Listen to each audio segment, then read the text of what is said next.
to the podcast. I am so excited to be chatting in today's episode about the 3D ultrasound business model. We have done multiple business models inside the ultrasound industry in different podcasts. I love chatting through the 8 different ways we have in the ultrasound industry to create revenue, to serve our communities. And this one is much anticipated. I have had so many people ask me to do a podcast on the 3D ultrasound business model. So I can't wait to chat through those things today. I want to remind you, because it's been a few episodes since we've done a business models series episode. I want you to remember that as the CEO, right, in the driver's seat of your company, your revenue potential is literally endless, right? I was chatting with a client a few months ago. We were talking about what that trigger was that caused her to say, okay, this is it. I am starting my own business, right? Because sometimes we need that push, that leap, something to happen in our lives where we do the thing that we've been thinking about doing for a long time. And hers was when she went in to her annual review. She was working at the hospital, and they said to her, "Hey, you are at the cap, right? You're at the top of the ceiling here, and there's no more salary available increases unless you want to get into management," right? And she just did not want to get into managing. She wanted to stay in the position she was at. And that was really her trigger to say, you know what? This is something I've been thinking about. This is something I want to do. And that is what caused her to take the leap. She is doing incredibly well, has her own mobile ultrasound business. She's been a client of ours for years at this point. And I love sharing that story because I think it is that trigger. Something happens a lot of times where we're like, okay, this is it. This is why I am going to go ahead and do the thing that scares me, right? That thing I've been thinking about, and really take that leap. It's also a reminder, too, that we do hit a ceiling when we are an employee of someone else. And so let that be your reminder that you can utilize and go back through the business model series in the podcast, because we talk about mobile ultrasound fee for service. We talk about having your own facility. Today's episode is all about 3D ultrasound. And so remembering that we have access to multiple different ways to streamline our revenue and to create additional market opportunities is so important. And coming from healthcare, that's a business side of things. We don't a lot of times have light shed on, right? And understanding, oh, this is an option for me. So if you're looking at 3D ultrasound as an example, understand that there are multiple other ways for you to continue to grow your business over time, creating a scenario where revenue is literally unlimited. We can create an unlimited amount of revenue in our businesses. And so you'll hear me talk all the time about diversification, right? It's not putting our eggs all in one basket. That is one of the best ways to grow your market, is starting out with one business model or a hybrid of a few that makes sense to put together. As an example, for 3D ultrasound, I highly recommend, if you don't do it right away, doing it fairly soon after, but adding in diagnostics, even if it's just OB diagnostics to start out with, because that is so easy. It's the same ideal client, it's the same clientele. You are adding additional types of services to increase the ways in which patients, clients can work with you. Okay. And that only opens market up to additional ways for you to create revenue streams within your business. And we'll talk about a few other ways in 3D to be able to do that. But thinking about the opportunity that you have to serve patients in your communities, looking at what they're asking for, looking at what your physicians in your communities are asking for, looking for the gaps in the market, right? That is a huge way to understand what your next step in your business can be, is looking at the gaps in the market. It's also a great way to really let yourself stand out against competition as well. there's always a gap. And what I mean by a gap in the market is I'm going to use mobile ultrasound as an example here for just a moment, because I just had this conversation with a client the other day. Their huge gap in the market is that staffing is at an all-time low in their area. And I think that's true kind of across the board right now for a lot of different industries. Staffing's at an all-time low. And so patients are having to wait over a month for an ultrasound when a physician's ordering it. Now, we all know what kind of trouble that causes in all different levels, right? It's stressful for the patient. Their physician's obviously ordering this ultrasound for a reason. Now they've got to wait a month to even get it done, right? And so the gap in their market is that what they can do to fill that is provide services in these physician practices where they literally can get service that same week, right? If they're going into that physician practice, let's say as an example, once a week, their patients are never going to have to wait more than a week now to get service.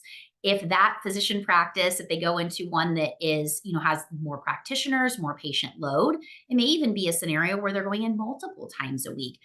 Here in our own ultrasound business, right here in Indiana, we have clients, we're going in to multiple different practices of theirs multiple times a week. So it depends on the patient's load of these practices, but this is a huge gap that they can fill in their market. And there's always a gap, right? So there's always a gap. So this is the way they're competing with a huge hospital, right? They're able to fill a gap because they're a smaller company and because they can provide more tailored services. So always looking for that gap in the market and what your community is asking for. It's how we've built our business from an idea to a 6-figure-a-year business to a 7-figure-a-year business. And we continue to grow year after year because we are continuing to add additional types of services based upon what our clients, patients, students are asking for, right? So understanding that as an employee, our earnings potential is capped, and then understanding that us as the CEO of our business, it is absolutely unlimited. So the sky is the limit here, really. You can continue to build kind of an existing model, right? So if 3D is your thing, you can continue to build that. But one thing I would highly recommend is looking at diversifying your services so that you're giving the market what they're asking for and also not putting all your eggs in one basket, right? So you've got multiple streams of revenue coming in from multiple different service opportunities that you have. Now, many of you may not know this, but we actually started our business. Next month is 20 years ago as a facility, and we catered to mamas for 3D ultrasound. That's how we started our business. Now, we knew very quickly we wanted to add in diagnostics, and we did so. We did that very soon after startup. And as we grew, of course, we added in mobile ultrasound services. When we started that division, I met with a lot of physicians who were very interested in our services. And I want to make mention of this. I know we're talking about 3D specifically here, but I want to remind you that when you get into your market, you may not grab market share right away, right? We've got to figure out the best way in our market to market our services. And then adding in additional types of opportunities based upon what that community is asking for, right? And we won't know until we get out and start marketing our services. And I'll give you an example of that. So when we started our mobile division, right, going out and providing mobile diagnostic services, we had a lot of physicians that said, hey, I love the idea of having this in the practice. It's very convenient for the patients. For us, we don't want to deal with the billing, right? And so I want to make mention of that because what I could have done, this is a mindset shift we all have to have coming from an employee into the CEO of our company. What I could have done is said, oh man, this was a mistake. We shouldn't have started to offer these services. This is something that, I'm getting multiple physicians telling me the same thing. Love the idea, don't want to do the billing. Instead of having the mindset of, wow, this obstacle that I'm facing is something that's telling me to turn around and go back the other way, right? I made a list of all of those doctors. And so I knew wow, when we add in services in the future, the next one we may want to add into our practice is being able to bill, because my goodness, now I've got a list of doctors that would consider this service inside their practice if we set it up in a way in which we were providing the billing services. And that's what we did. So I'm giving you the example of how we grew over time from literally an idea, right, to creating a 3D facility, adding in diagnostics, adding in mobile fee for service, adding in mobile where we were billing. Of course, we have added in ultrasound business coaching. We have an equipment division. We have an education center division. So, understanding that you will face obstacles in your business and you choose how you react to those, right? Now, I'm not saying every decision we always make is the best one and that we should continue to drive something that is obviously not working. But understanding that not everyone in our market is going to want the exact service that we have. And what we're doing by listening to what they want, when we get enough of those people, now we understand, wow, okay, our market wants XYZ and I'm able to provide that. Should I get enough people that I feel like would, benefit from that type of service? And so looking at these opportunities as as opportunities, and looking at these no's instead of them as roadblocks, but opportunities for the next evolution of our business is so critical. So I want to focus on 3D now that we've kind of gotten that part out of the way, right? That mindset is so incredibly important because I see this day in and day out in my clients, those that are able to recover more quickly. And I talked about this in the last podcast episode, recover more quickly and have that clarification on, okay, this obstacle is in my way. How do I pivot to, turn this into an opportunity or get around this specific roadblock, as opposed to allowing it to crush them in a way where they are now not able to move forward. And so mindset is so, so critical. Let's understand and talk a little bit more about the details of 3D ultrasound, because there's a multitude of ways that we can provide services. So you can absolutely do mobile services out into patient homes. I see this a lot. I follow a lot of you guys on Instagram. I see a lot of incredible 3D businesses providing services inside patient homes, doing the sweetest services with patient families and having it as part of the baby shower. I mean, it's absolutely adorable having this inside the patient homes. We have a ton of our clients as well that do these inside their own facility. And so you could also easily do a hybrid of both of those, right? Having your own small facility and then also providing these services out into patient homes within a specific mile radius to come and provide those services. I really highly recommend looking at also adding in diagnostics to this as well. So it could be diagnostics into patient homes and it could be adding diagnostics into your facility. I'm hosting a workshop starting next week, and I will absolutely be putting Maria, one of my clients, on with her detailed information of how she has grown her business in this exact way, and looking at what her community needs, looking at what she can provide. She does a ton of different things: mobile, diagnostics, inside her practice, her own facility, out at patient homes, 3D ultrasound. I mean, just she has utilized this concept so, so well. And I love to, really give her the credit she deserves, right? She's taken our frameworks we teach inside our Ultrasound Business Academy program and used them to a T. And I'm so proud of her. I'd love to invite you guys to that workshop. Starts next week, January 29th. We're going to be chatting all about putting this together and understanding the frameworks to do so. So we'll definitely be highlighting her. And I wanted to make mention of that because she has utilized exactly what I'm talking about here. She does a multitude of these things and added in diagnostics. And I think a lot of times people think that adding diagnostics in is going to be so difficult for them to do. And I want to encourage you to understand that it is not that difficult.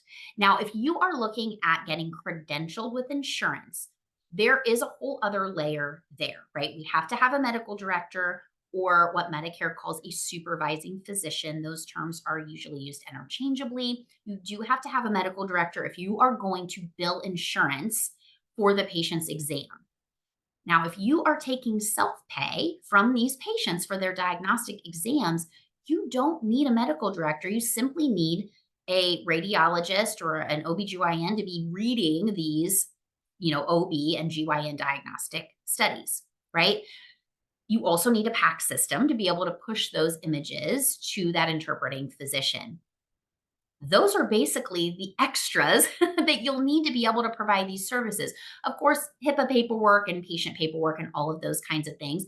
However, it's not as difficult, I think, or as confusing as a lot of people assume that it is, because it's just so far outside of people's knowledge base, right? When we start our business up, we're starting with very little knowledge of that, and we gain that knowledge as we go, right? So I want you to understand it really isn't, especially if you're doing self pay diagnostics, very difficult to add in diagnostic services, even beyond OB, right? You could absolutely start there because that's kind of your target market is pregnant mamas, right? But you could absolutely add in additional diagnostic services. I have multiple clients who have done that. Now, a few things that you want to think about when you are starting or expanding into 3D ultrasound. You will want to check to see if an order is required for your ultrasound services.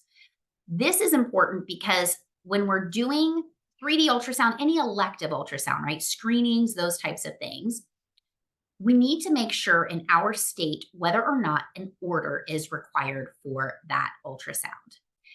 You can really only, unfortunately, find this out by chatting with an attorney. It is almost impossible to look this up just by Googling because it's usually, hidden in some state statute with a bunch of other things, right? And it's just for the lay person, not an easy thing to find. So I would definitely suggest finding a healthcare attorney that can look this up.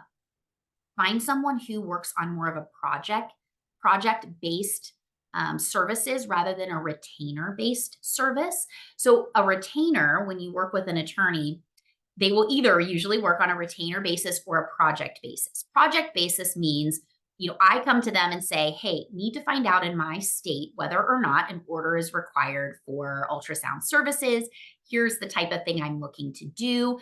They would come to me as a project based, service, right? And say, okay, Jen, that's going to take, approximately 3 hours for us to research and figure out and come up with information for you. We charge X number of dollars per hour. So now I know, let's say they charge $100 an hour, which likely they do not, especially if they're a healthcare attorney, but it's easy math for me here, right?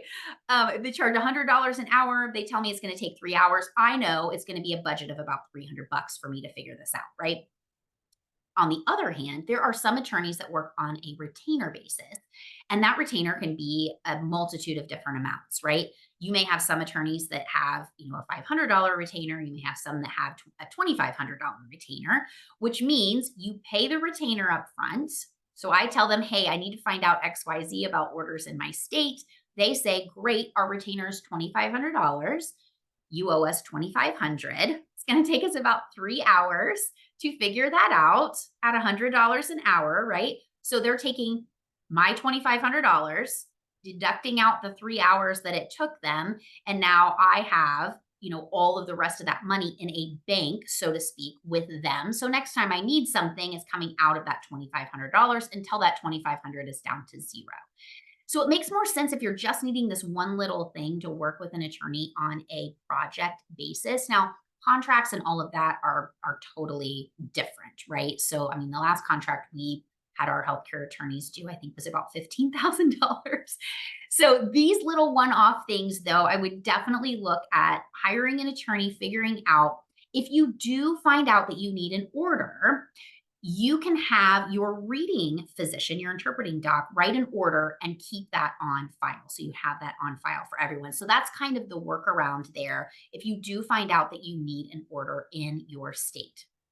Now, I'll also make mention as well, you as the CEO create your own protocols here, right? So in Indiana, I mean, we are just like the Wild West out here, I guess, because we don't need an order for any ultrasound, elective or diagnostic. For us, though, personally, I don't feel comfortable as the owner of the business allowing people to come in who want a diagnostic ultrasound without an order from a physician. Because whoever is ordering, and if you're watching this video, you can see me using air quotes here, whoever's ordering the ultrasound is the one who gets the report, right? So if a patient is ordering their own ultrasound, right, they're self referring to our office, I'm sending the report to them, not their physician. Their physician isn't the one who ordered it. I don't feel comfortable doing that. If there's some major issue or something like that, I want to know that that actually made it to a physician. So for us, that's our policy is that we require an order, even though our state doesn't require it as the law. Does that make sense? So you have the ultimate say, but it's nice for those elective ultrasounds to know, can my patient self-refer to me for these elective scans, right? Screenings, 3D, those types of things. Or do I need to have an order on file? And then again, you'll want to look at, we are a business and we're here to serve. And I will say this until I'm blue in the face, chasing revenue versus chasing service is a hugely different mindset in business. And I 1000% recommend chasing serving others.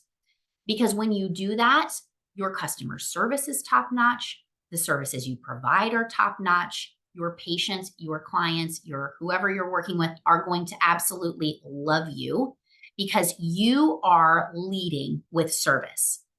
When we lead with revenue mindset, we are chasing the dollar. And that is much different than chasing serving others. And we end up in a scenario, yes, revenue is important. We are a business. We have to pay the bills. We are running a for-profit company, right?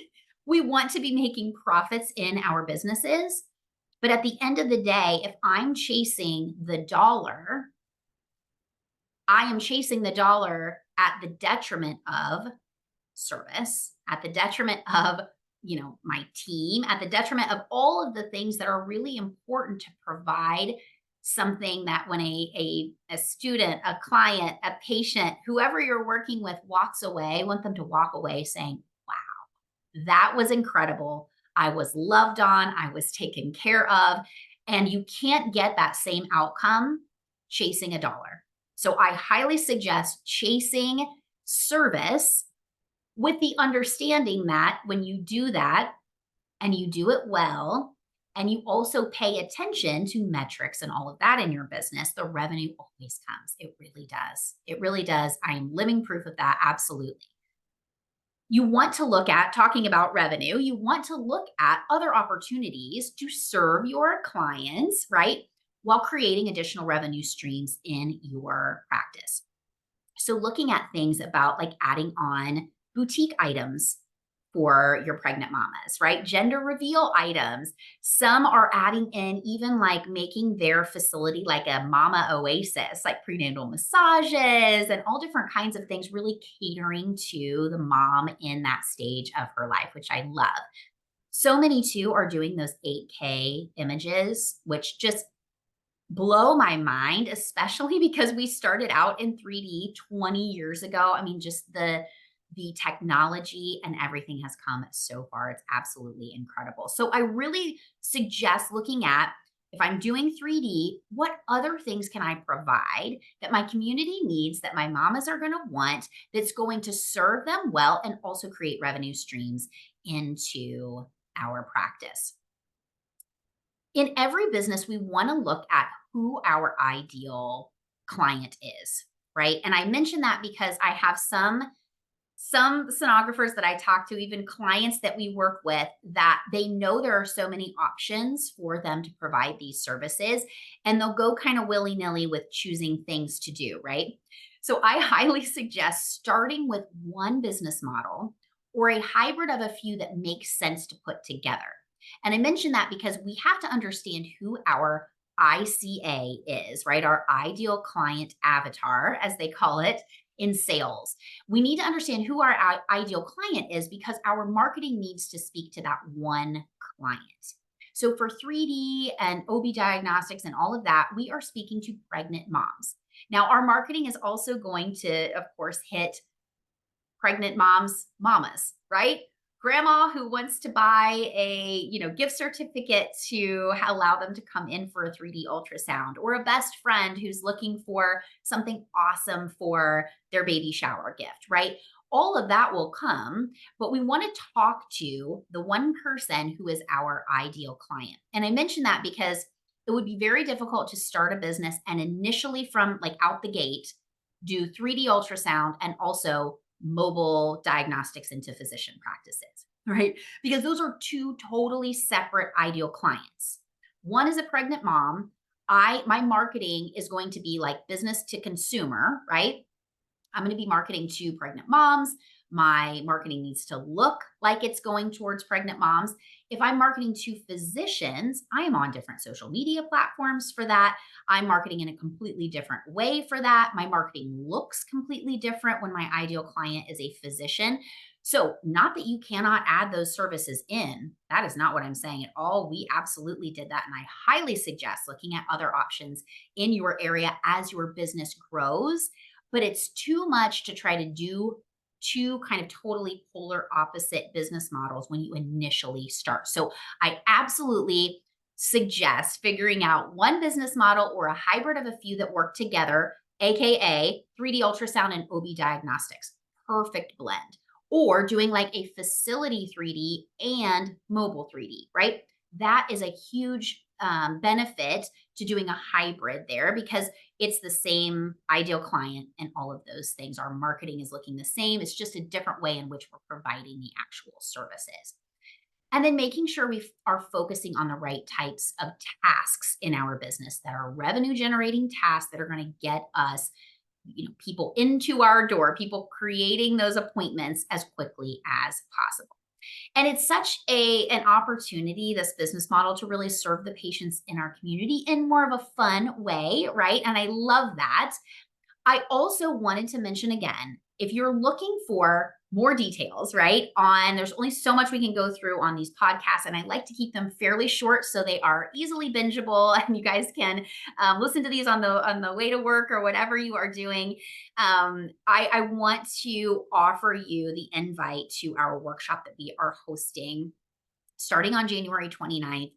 I would love for you to come and attend. There are a couple ways that you can get the links to register. We're going to put them in the show notes here. I actually think this podcast is coming out on the 29th. And so if you're listening to this, I want to invite you into our workshop. We are really diving into the frameworks of starting your own ultrasound business in a multitude of ways, right? We're going to talk about the 8 different business models. We're going to talk about narrowing that down and figuring out what your sales process looks like for each of those business models. So we're really diving into kind of the structure, the startup plan, all of those. We're teaching the frameworks we teach inside our Ultrasound Business Academy in a high level.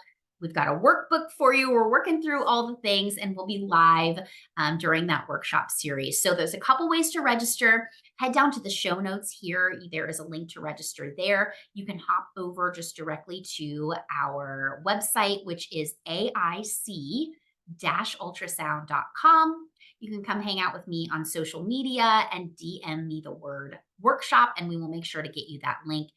I am so excited about this workshop. It is our first one of the new year. My team and I are showing up like you paid $1 million for it, but it's absolutely free. I cannot wait to see you there. And I hope this was helpful, laying out a little bit more about the 3D ultrasound business model.